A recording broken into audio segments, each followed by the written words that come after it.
I have mixed thoughts on some of the story beats for the main game for Chained Echoes. I will say if it was released during the NES era, it would be considered amongst one of the classics. I'll just put that out there. Hmm.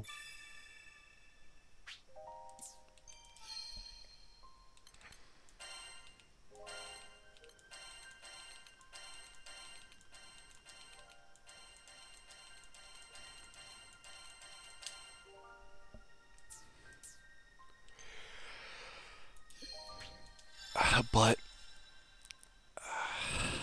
hmm, I really don't like the mid-story twist that they Hmm. throw in. Guess not mid-story, it's more like two-thirds or three-fourth story twist. Anyway, yeah, I don't like it. So basically, your main character and the main heroine character, they're both perpetually reincarnated, essentially. Mind you, only the heroine is supposed to be reincarnated perpetually.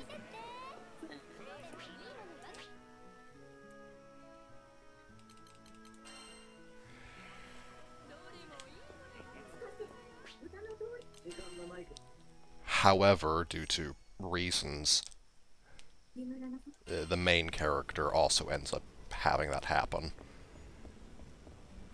Okay. Anyway, as you play through the game, their previous lives are slowly revealed to you through dreams that happen and through dreams that the characters experience.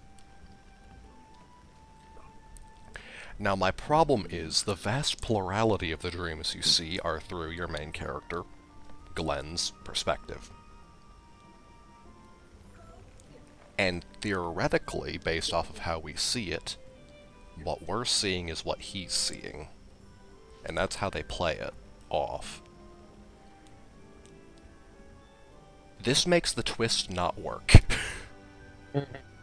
Because the character that he actually is, let me put it like this, the things that are shown, and by proxy that he is seeing,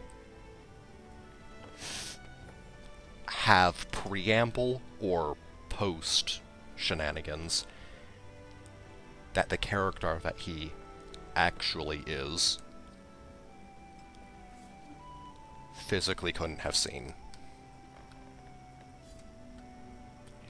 It sorta kinda works because everything you see from Glenn's perspective can almost always has both of the possible characters that he could have been.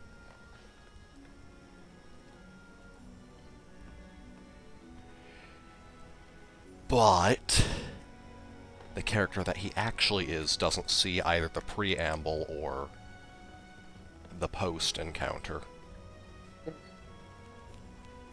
The parts in his dream just physically couldn't have happened.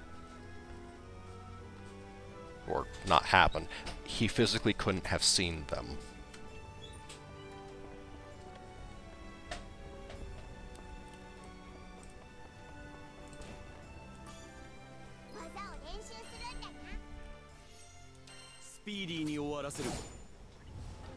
Because of this, I really don't like it. Hmm. Now, mind you, for overall story and like character, I think it actually does make him better. Because the character that he actually is, let's just say, not the most pleasant fellow. Hmm.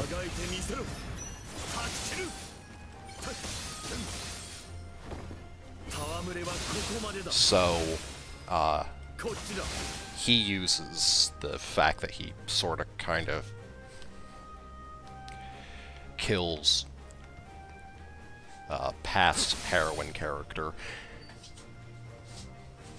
as a reason for making amends.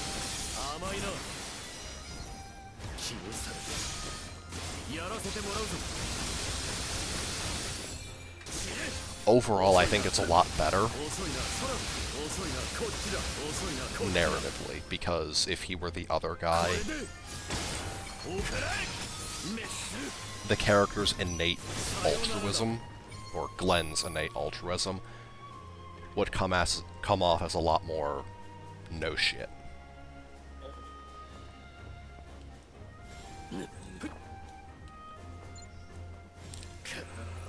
Now, what I really didn't like was how they handled the very ending. How much do you care about spoilers? Never gonna touch it, so... Yeah, it's a game that I don't think you'd physically be able to play due to your eyes. I could show it to you to test if you want. Nah, I'm not really interested. Okay. RPGs are so hit or miss for me. I think this one would be a hit, functionally speaking. But, hey, that's just me. Because it's not even like I have consistent things that I tend to like. It's all just a matter of how they're handled. True, true. And in some ways it is a little slow. You don't actually get a full team until relatively late into Act 2.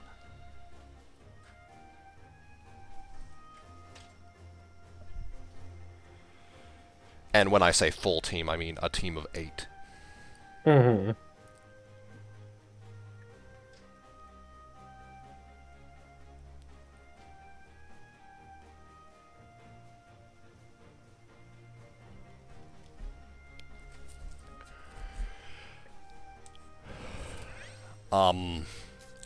Yeah, it does take a little while. Mind you,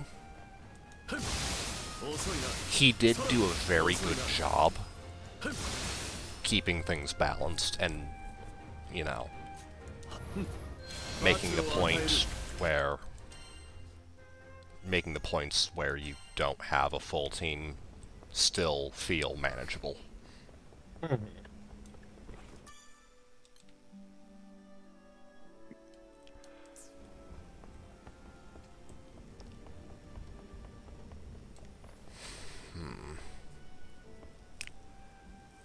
Anyway,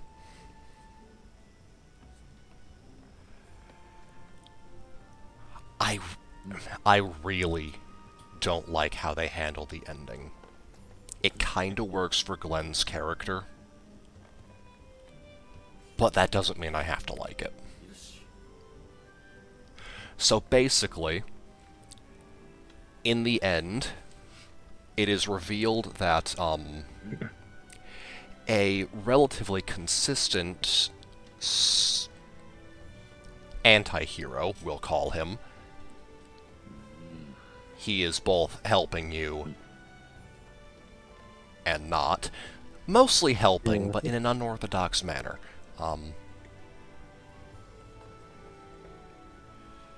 Anyway, it's revealed that he was basically making Glenn into his successor, because he is essentially one of the strongest creatures on the planet in existence. Yeah. So, throughout pretty much all of Glenn's reincarnation cycles, he's been slowly adapting Glenn's soul into one that is amiable to his, because he is sorta kinda dying. Evidently, even the strongest beings in the world start to wither after a couple thousand years.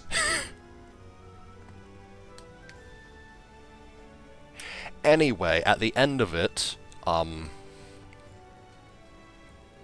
he starts to give you his power, and then, remember that one character that I told you died?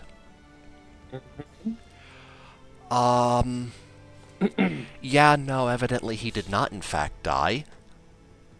Instead, his soul was just shoved into a suit of armor, and acted as sort of a liaison for this aforementioned anti-hero.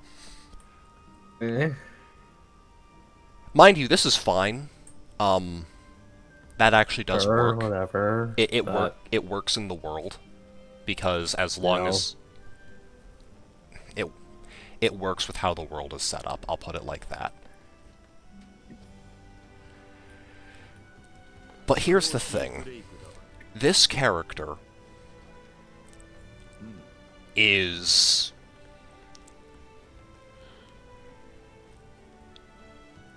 he will stop at nothing to achieve what he wants.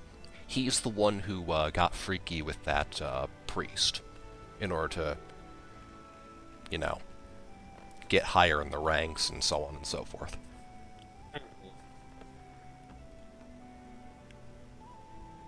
Now, when he does multiple things that fuck you over. First off, like the first big thing that he does is he tries to hold Lean, the heroine character, hostage to sell her to another power to, well, try and get peace so that people aren't slaughtering each other en masse. Relatively understandable. Yep. Bit of a dick move, given, you know, they've been with each other for a while at that point. But still understandable. I mean, she is the princess of the main warring nation. Solid hostage, just saying.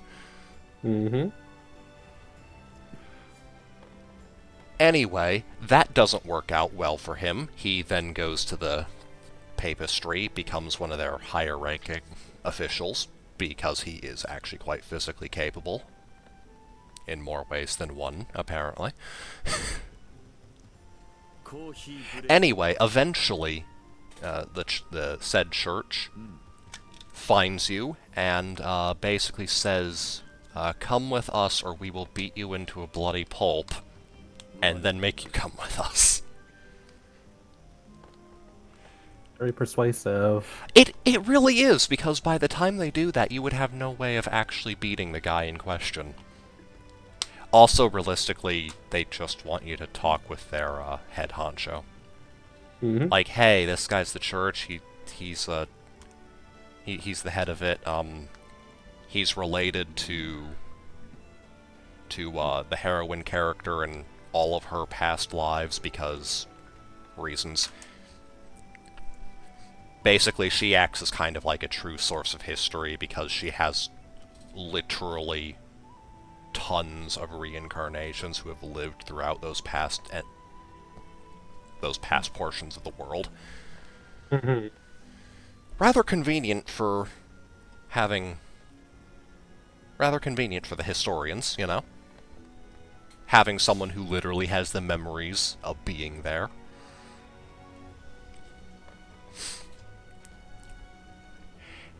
Anyway, this also works out for two of your other characters who want to assassinate said head of the church and his pope, because they're not good people, shockingly.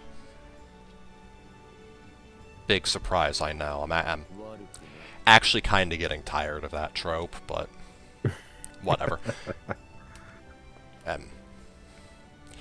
I'm not surprised, I'm just disappointed.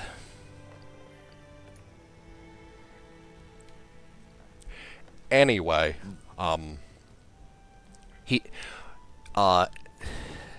the character in question, Klein, for convenience, just gonna have his name out there. When you go to the church area, you're told, yeah, we're not gonna let you keep the super weapon that can literally evaporate an entire city in your hands while you're here. Understandable. Yep. Problem. They didn't leave it in the hands of the guy who was actually loyal to the Papistry, or the king, or anyone who would have any reason to return it. No, they let Klein keep it. Guess what he did with it? He went... Steal it or use it? He stole it, and then he went immediately to, the main antagonist, King, and said, hey, I have your super weapon that was stolen from you. I'll give it back. In return, I want the power of your generals, land, yada yada yada. Wow. Yeah, that's, I'm giving you the rough rundown of his character. There's a reason for this. So he does that, the king sends him out, okay, if you want that, I can arrange this, blow up the church with it. because they were mobilizing against said king. Hmm. So it's just like, well, they're mobilizing again. Oh, and mind you, Klein is also told the king, hey, by the way, they're mobilizing against you, and I brought your super weapon back. And I want the super powerful powers that you gave all your generals. That basically make them into de facto super weapons as well. Yep. Yeah. Due to the lecture that Glenn gave Klein at the attempted kidnapping stage for Lean,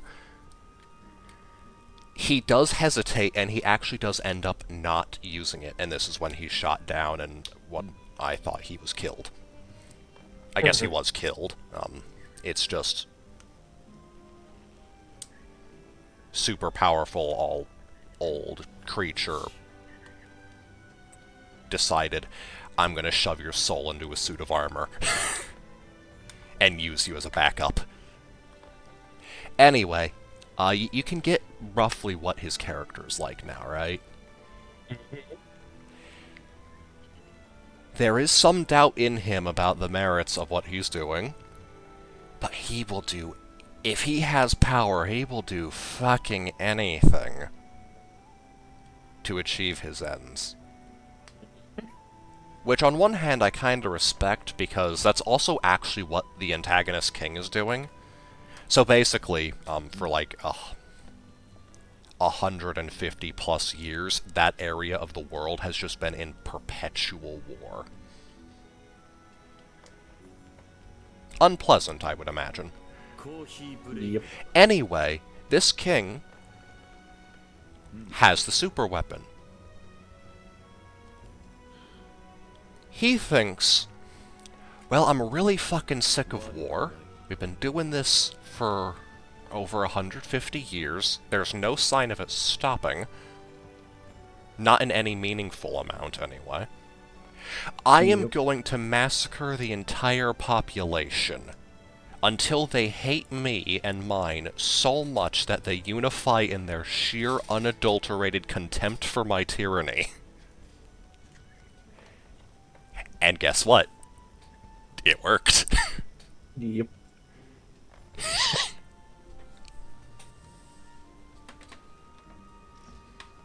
So in that regard, I actually have more respect for the antagonist king than I do for Klein.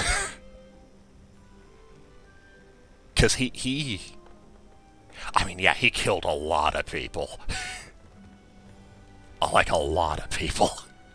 Yeah, but there is ultimately a fairly good intention behind it at the very end of it. There is a good intention, and he even Just- offs himself by the end of it.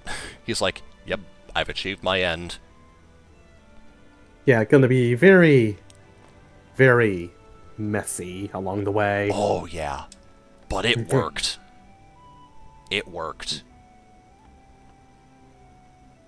Because unironically, everyone banded together. Also, you know, in his mass slaughter of everyone, most of the most of the existing royalty of the other nations sort of kinda, you know, stopped existing. Mm-hmm. So he got unity in two ways. Both in his bloodline and in, you know, the actual populace. Yep. It's gonna be hard for them to unite under different banners if there are only two bloodlines left. And one of those royal bloodlines is gonna die in like 2 years, unless something happens. Anyway, so now that you have an understanding of Klein's behavior towards power, mind you, Klein isn't the evil emperor guy, he's... Anyway, how do you think Klein reacted when the super old, mega powerful, whatchamacallits, said, "Oh yeah, no, you weren't the successor, you were the backup." What do you think I he feel like did? he would be. I feel like he would have lashed out pretty violently. Well, needless to say, super powerful guy probably shouldn't have had Klein at his side slash back when he was giving his power to Glenn. Yep. Yeah, he was rather miffed.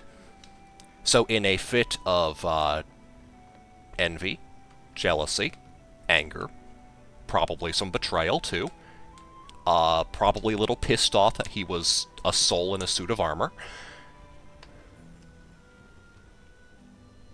as well. Um, yeah, super powerful guy being, not able to actually utilize most of his powers and being in a rather untenable situation. Got a knife to the back twice. Yep. This made it so that Glenn wasn't able to fully take the power, and it was rampaging, so, Klein absorbs it. Evidently he's not that good at absorbing it, because he wasn't supposed to have it, and didn't have, like, multiple lifetimes worth of adaptation and, manipulation to acclimate him to it. He wasn't molded for it. Yeah, exactly. So this goes badly for him. He becomes a boss. You beat the tar Yep. out of him. And then the super evil demon god creatures notice.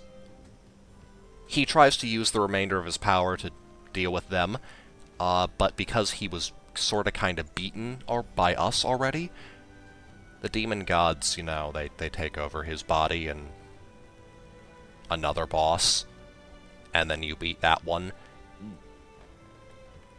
and then you enter the god's domain, and then he's just kind of there, partially fused with them, and he does help you beat them. Since he's fused with them due to their shenanigans, he is actually able to stop them from doing a lot of their bullshit throughout the fight.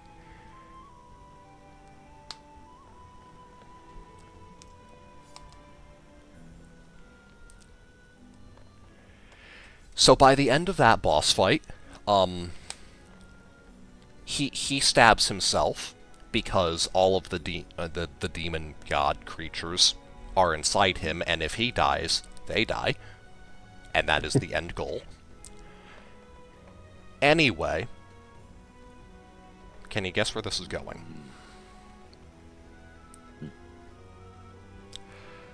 As Klein is dying, Glenn is basically going, "Yeah, I'm sick of this shit. I'm tired. I just want to rest. I don't have the will to use this power or fight this battle. You're doing it." So instead, Glenn just, dies, and instead it's Klein that keeps going. Mm-hmm.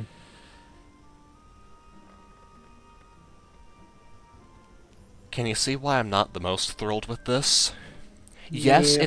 it's a solid redemption arc, but Glenn's entire existence is a redemption arc. Because he's accidentally used the super weapon twice. Both times it's eradicated a lot of people. Granted, it was on accident, but The first time he wasn't aware that it was a nuke. The second time, he was shot.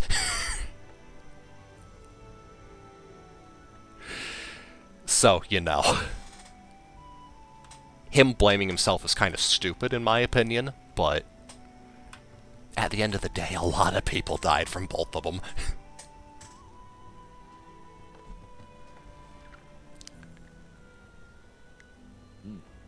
And also, all of his reincarnations were basically him just desperately trying to find Lean and basically apologized for being a rich, spoiled dick. And killing her lover. And her.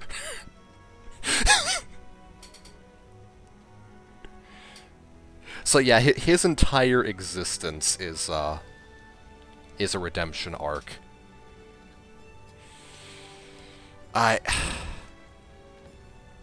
Granted, I'll concede, for both characters, it probably is a better ending. But that doesn't mean I have to like it.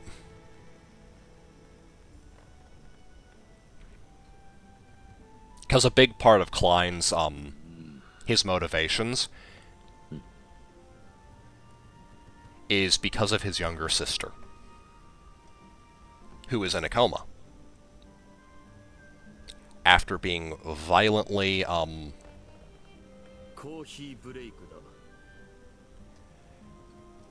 well, let's just say half the town had a fun time. She did not.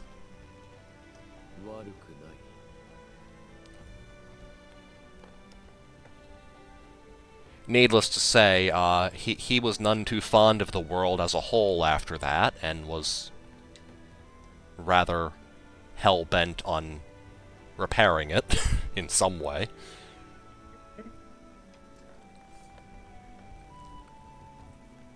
So,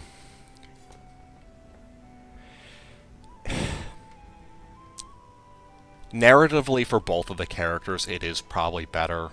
Klein does actually still have the will to do the borderline impossible task put in front of him. Slash eternal task.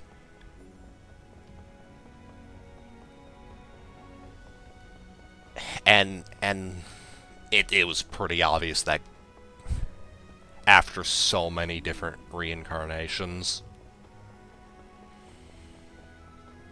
Glenn was growing tired. And he had finally achieved his goal and purpose of reincarnating. So, you know. Not really much of a point to turn himself into an immortal pseudo-god. Yeah. Except for the fact that, you know, he was molded for it, probably has more than sufficient knowledge, although the memories were transferred to Klein anyway, so that's probably irrelevant.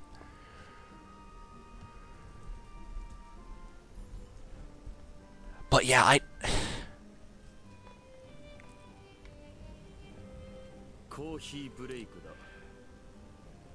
if they were to make a sequel, I'd like it if Glenn was able to return in some way. I'll put it like that.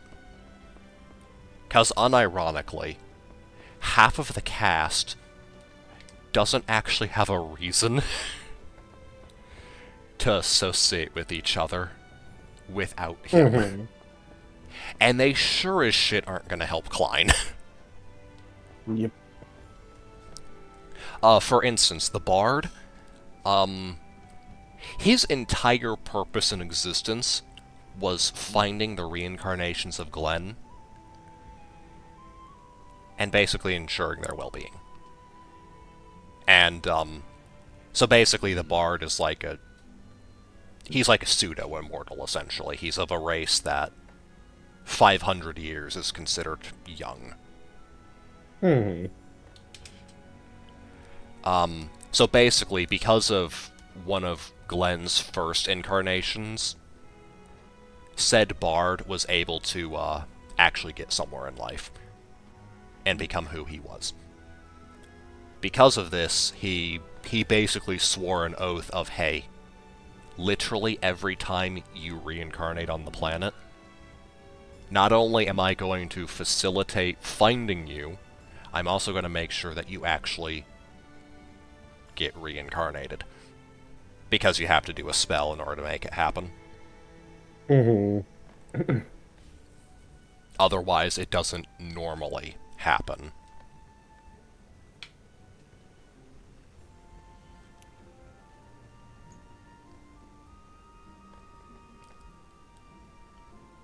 So, The Bard doesn't really have much of a reason, other than the fact that, he already has good relations with the princess. Is probably the only person who actually is aware of how to do that particular spell now, and thus, if she does die or just grows old, he's probably going to need to do that on her now, since the only other parties who would know are sort of kind of at the bottom of the ocean.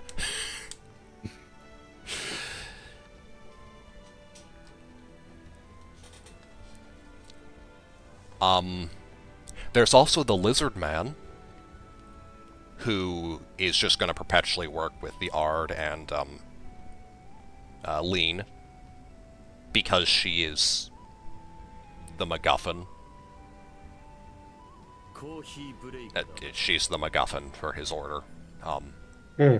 His entire purpose is to make sure to find her reincarnations, ensure their well-being, and make sure that they are reincarnated. Because if that doesn't happen, the world is fucked. Just no holds bar, the world is fucked. Yep.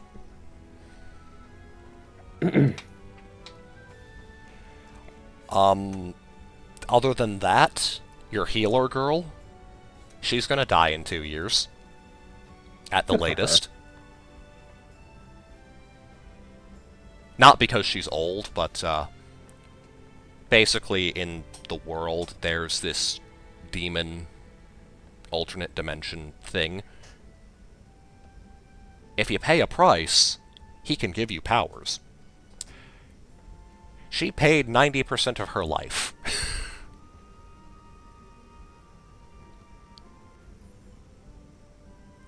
So yeah, if there is a sequel, that's, her existence is, well,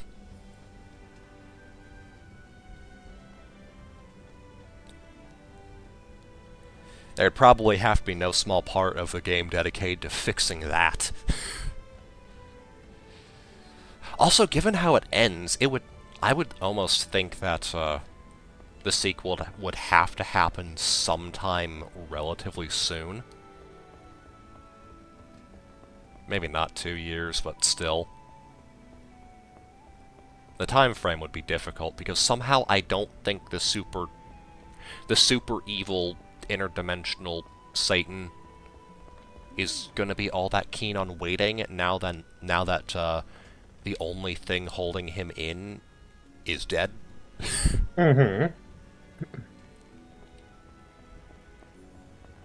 So they're on a bit of a time limit.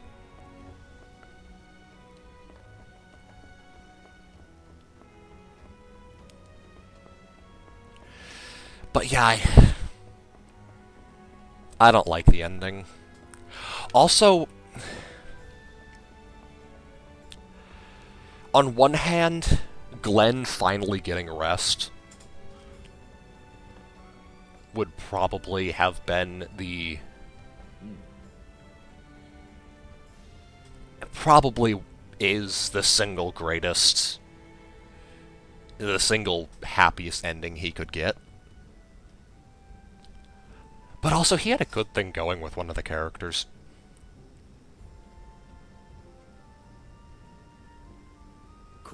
I actually kind of feel bad for the fairy woman. She was quite fond of him. Also, outside of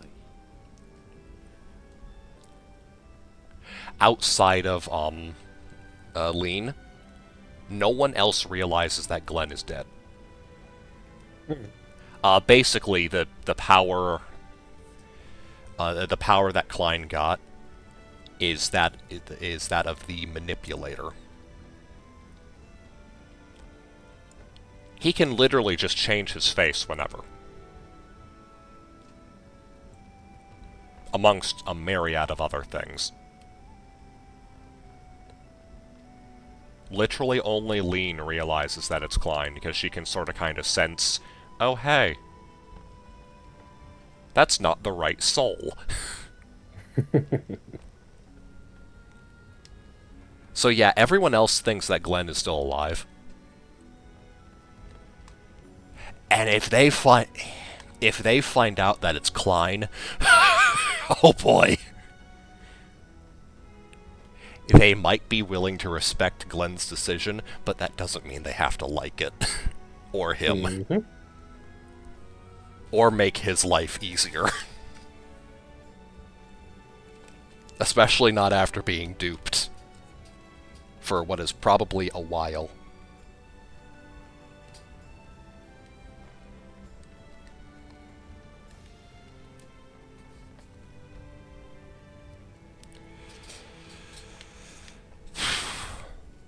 Anyway, on to the DLC. I'm not sure I prefer how they handled the gem system, but it's different. It's a change. I can accept it. It doesn't seem like it's objectively worse. I'm not sure if it's objectively better. There's no upgrading your gems, so in theory there's less RNG to it, which is nice.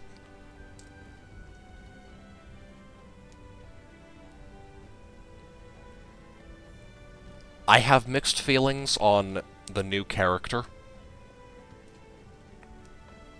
You alright? He focuses on debuffing. And getting damage off of debuffs. Fortunately, this isn't too much of a problem with him, because he has an attack that's able to apply quite a... He has the innate ability to apply, basically, a dead debuff, for lack of a better phrase. It's a debuff that does nothing. That's what I mean. The only purpose it has is facilitating his ability to weaponize debuffs on the enemy. Which is fine. I kinda don't like this archetype, though, because if I have to spend 2 or 3 turns setting up for one big hit, it's gotta be a big fucking hit. Fortunately, he does seem to have a pretty solid scaling. And I will say, there was one thing that I was surprised by. He has multiple abilities that require you... Remember the tank character I was telling you about? Mm-hmm. That tank character has the ability... He has a skill called Load, or Reload. It loads his gun lance. That is it. It makes it so that all of your physical attacks do extra damage and generate more aggro. I don't like this ability, frankly. It only lasts for 6 hits. It does nothing on that turn for you. So, functionally speaking, it needs to have a good payoff. Realistically speaking, it's only like 25% more damage. Maybe. And he does not have good damage anyway. I don't like the tank characters. I don't like either of them. They're not durable enough for me to like them. And they don't do enough damage to make up for the durability. And they kind of struggle with team support, actually. I don't like either of them.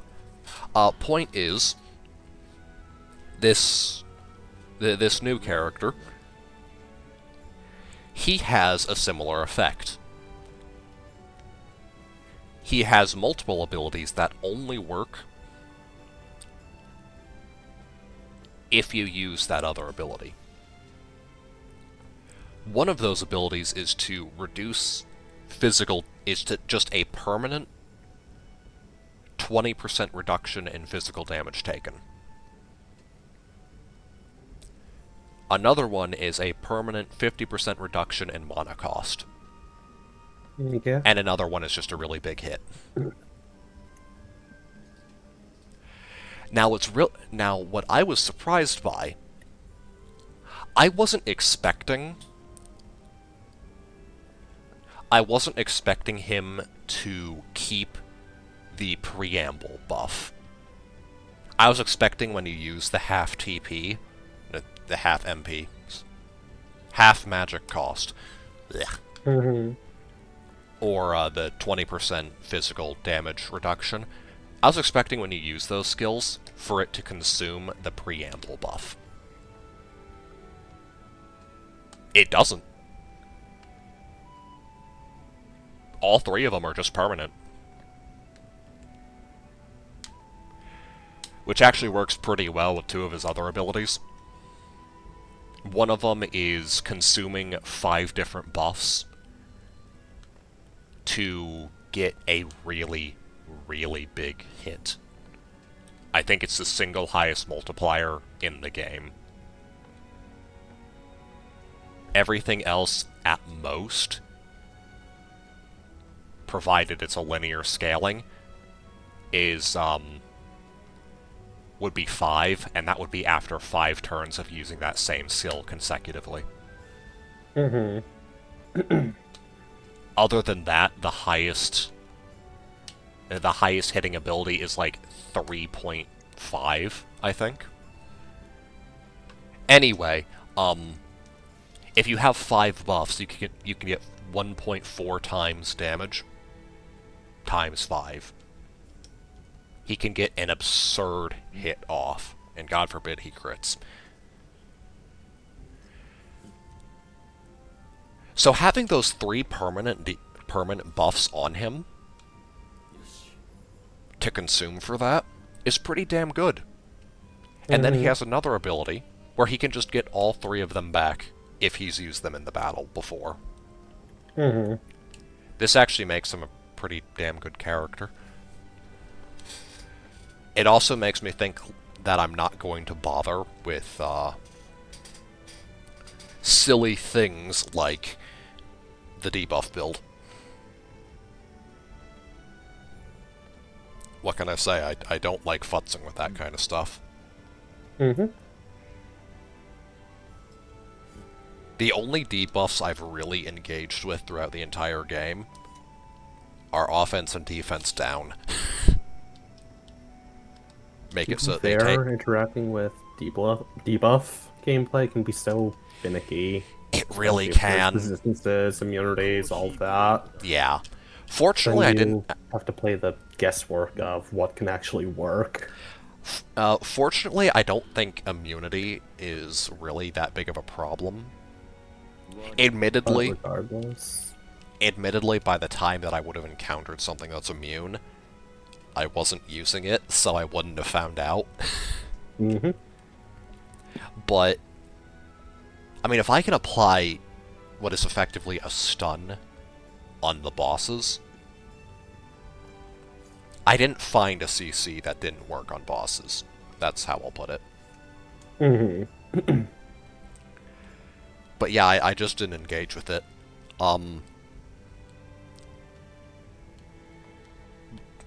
The ones I engaged with the most were like bleed and poison, but that's just because I didn't have anything better at that point in the game. After a certain point, I was just like, Lene, slaughter. And she did.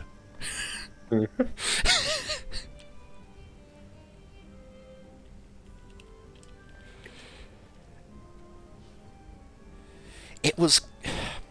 The dot effects were kinda nice on bosses, because every single time they were hit by a dot, it was effectively like getting hit by an auto.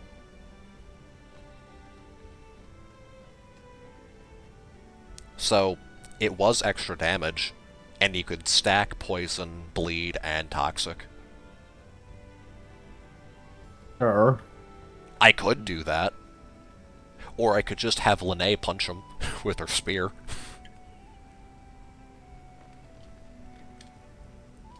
Because here's the thing. With Lene, In 2 turns, every 2 turns with her, I could get like 3, 4, 5,000 damage on a single target. With each individual dot, I could get like 1 to 2,000 depending on the enemy's defenses and my offensive abilities. I think when I was looking at it, it was most consistently around 1.4k per, if that. All right. Which one would you opt for? If that's not good enough, I'll just take straight damage. Yeah, that's the thing. Like against bosses, every 2 turns, I could get like 3, 4,000, maybe 5,000 damage. With the dot, I would have to layer at least 2 of them in order to get about 2,000. And mind you, that's 2 turns I could spend buffing my allies, debuffing the enemy, healing my allies,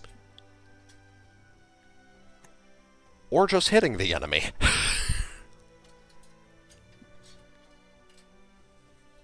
I just didn't find the dots worthwhile in the short or long term.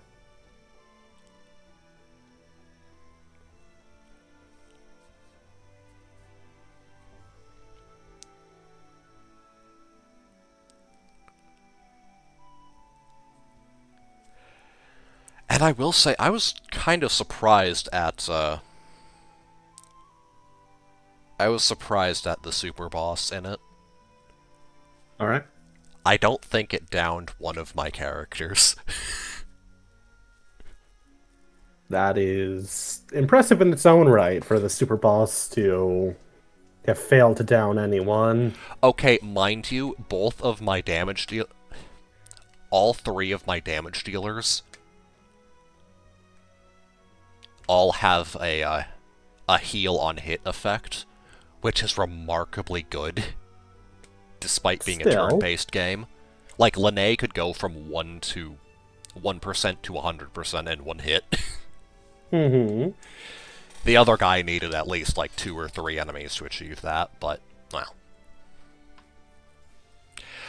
Actually, now that I think about it, I want to say he downed 2 characters. There's just one minor problem with this. He wasn't able to down Glenn, which means I was able to just whip out my healer by swapping him out with her. So both of them got right back up. Yep.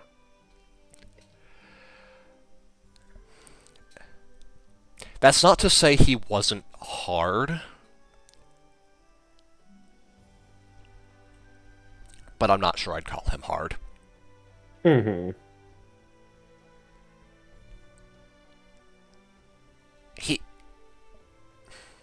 He was harder than the final boss, I'll phrase it like that. Because I can confidently say he at least killed 2 characters. The actual final boss of the game was not able to do that.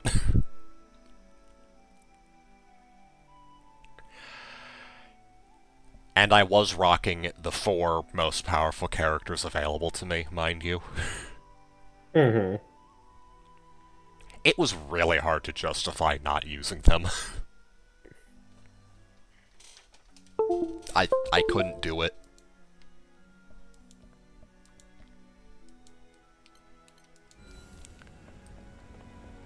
Lene was too good at basic chaff clearing.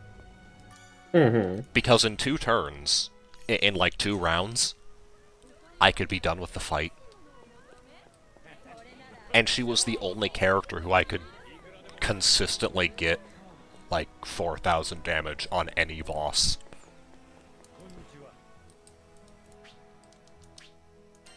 Because between her giving herself that, the massive attack buff, plus the ability that auto-targets the enemy's weakness, plus being able to implant an enemy's weakness, And being able to debuff their defenses and increase her offenses. Yeah, yeah. She destroys. She destroys.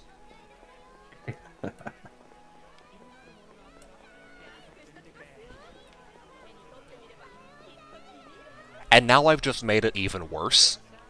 Because in the DLC, I can actually justify running magical crit on her. Because, in the base game, I want to say her crit rate was like 15% by default.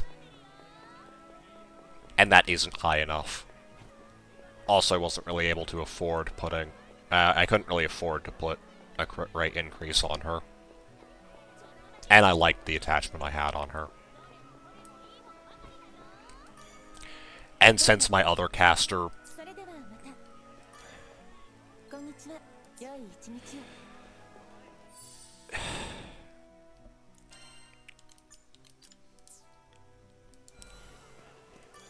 Since the other caster character...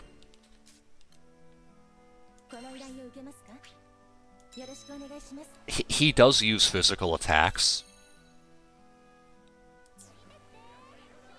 Which made me want to actually enable him critting on his other stuff. Because for some of his attacks he could, for the rest of them he couldn't. Yeah, I've abandoned that. Just make Lene hit harder.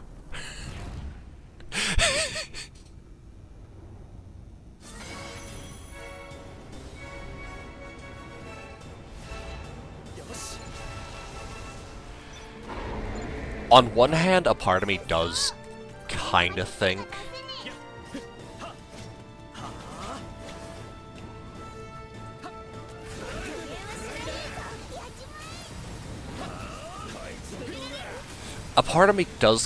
maybe I should consider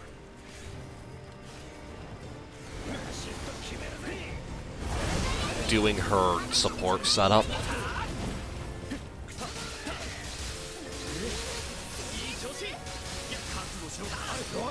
But also, why would I do that?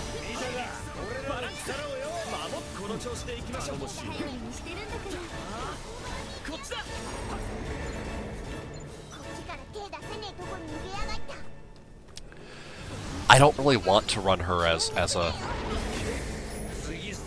full support. Because she don't need to. Then yeah, why bother? Between doing silly things like the highest damage possible for the character in question, not character, for the team,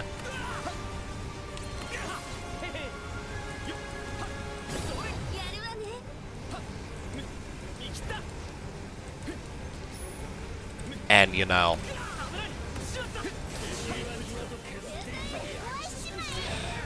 just having better supports.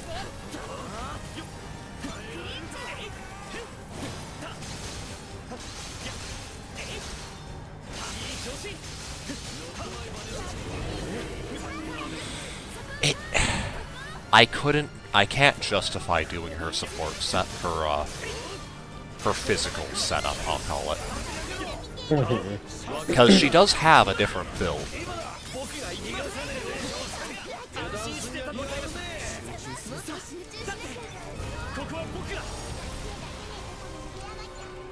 Basically, she has 3 skills that can add magic, add an element to your physical attacks.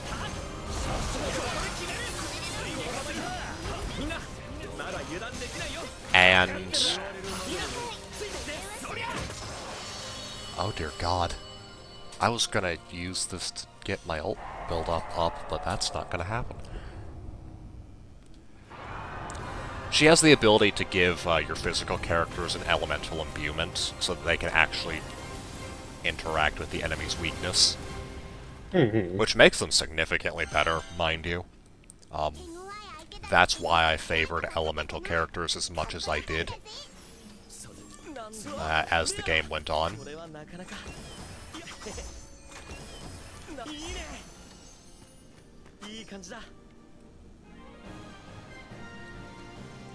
But having her be a physical character that's doing some support stuff, it didn't work with my team.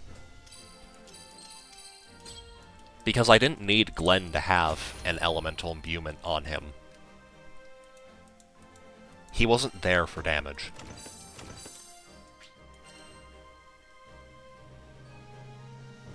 He was there to apply his break effects and be durable. That was it. His damage was just the best of the tanks.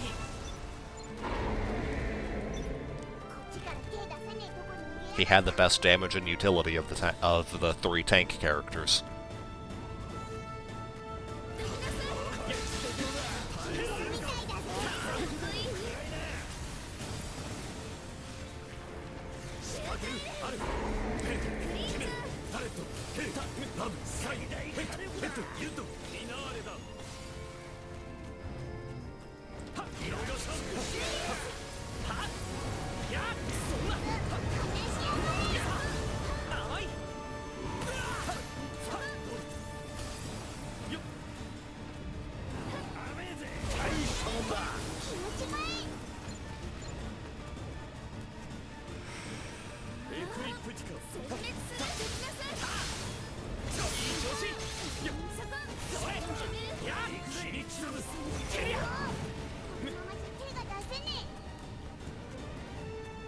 But yeah, overall, outside of a couple story beats,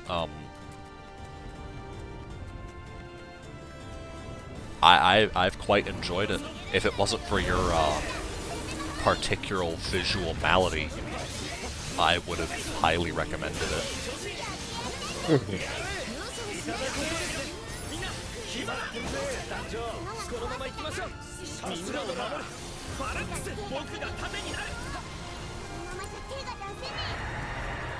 And so far, the DLC's proving quite nice too.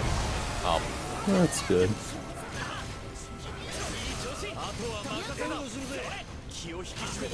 I get the feeling I actually probably will use the that I actually will use the character in question, the new character.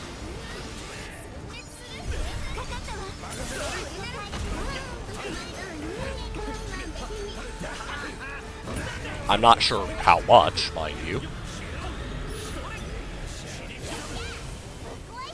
But, I can at least...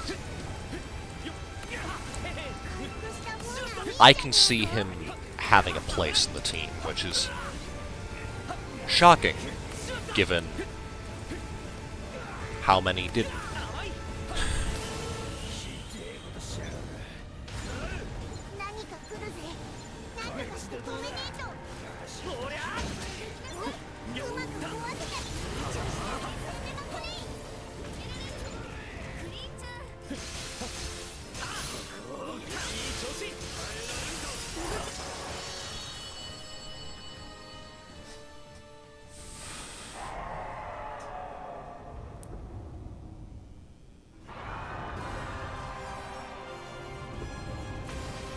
It is a bit of a shame that there isn't any more progression with the main cast, though. Like, none of the original cast is gonna get any new abilities.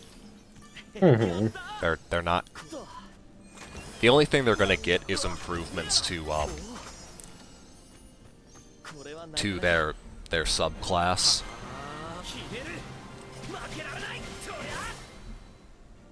Which is something. That is something, because, truth be told, a lot of those classes did leave you kind of wanting.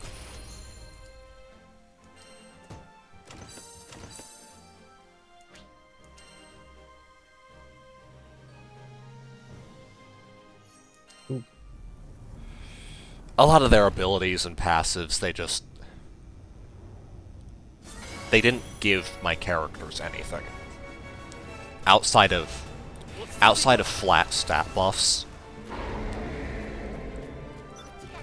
the equipable classes just didn't give anything.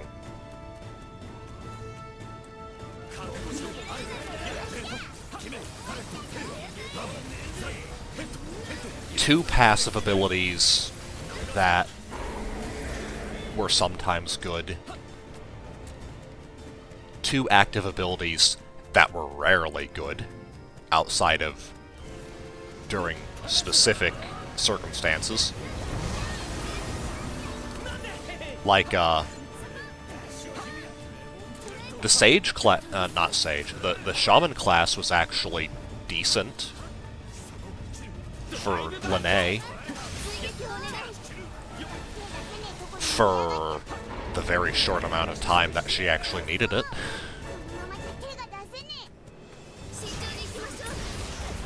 Basically, once she gets the ability to just have her target weakness single target ability, Shaman is actually useful for her, because it gives her an earth attack.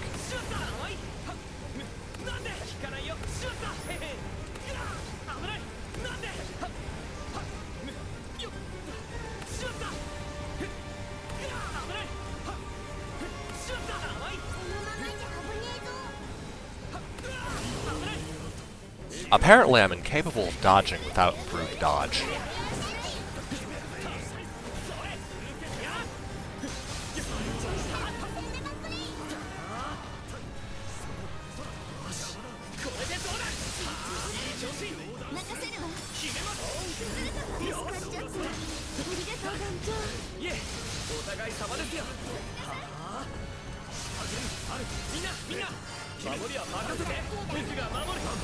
But yeah, I fully believe that, if it was released back in the heyday, it probably would have been considered a classic. Mm-hmm.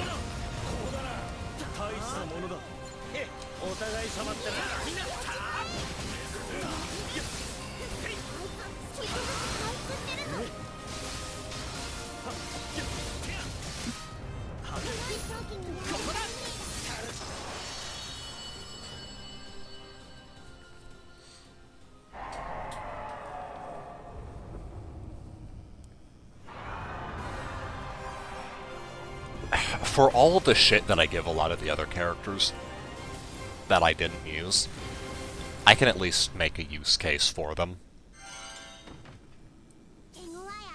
I just kinda didn't see it. Mm-hmm. Any use case I could have come up with, it's just like... But Lene...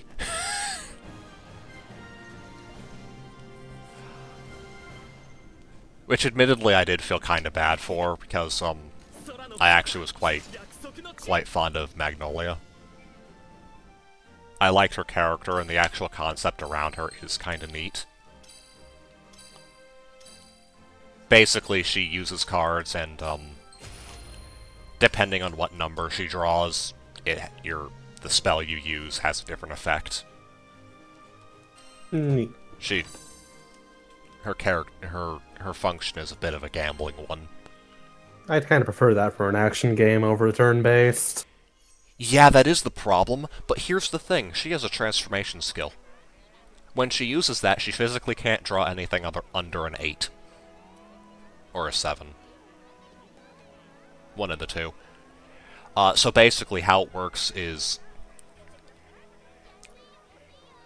if she draws a 1 or a 2, your skill fails. If it's 3 to 6, then it's single target, and does slightly increased damage based off of which one it is. So 3 is like the lowest, 6 is the highest. If she draws a 7 to an 8, it's increased damage and AoE. And at 9 and 10, I believe, there's an extra effect. I forget what it is, but even more damage, still AoE, and something else.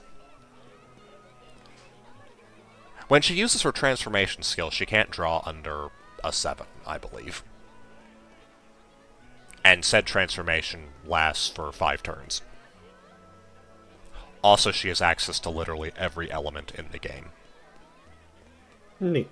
So, she's the only caster with full coverage. On her own. Lene needs someone to apply a debuff to them if they're not weak to fire, water, or wind. Or she doesn't have Heavenly Tear, which is her single target weakness.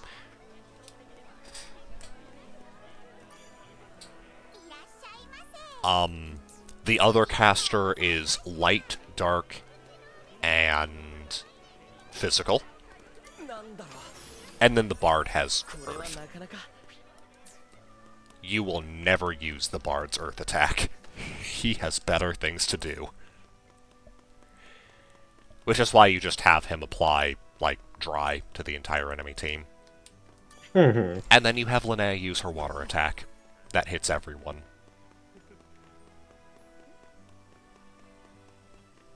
You have the bard apply the water weakness.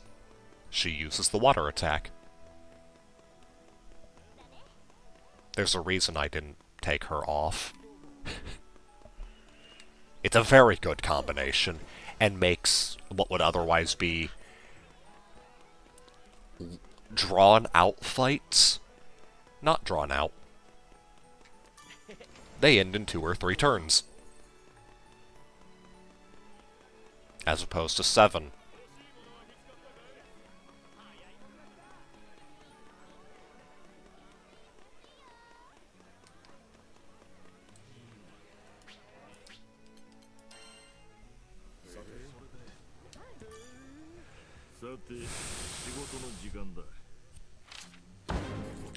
But yeah, I would, I'd kind of like to see him continue through the world. I'd be curious what he does with it if he did. But also leaving it as is probably wouldn't hurt.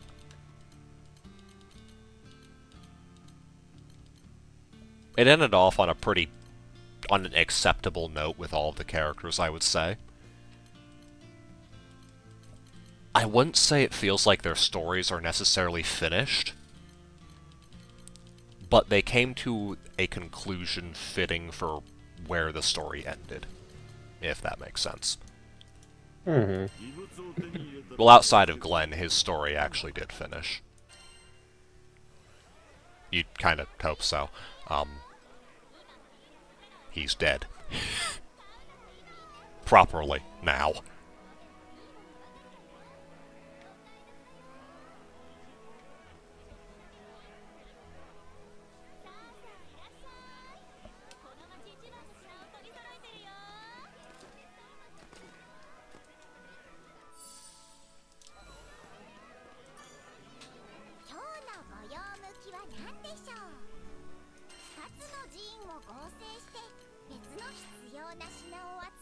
I hate the fact that I have to play as the captain in order to upgrade this crap. And I have to use 30 alts. Ugh.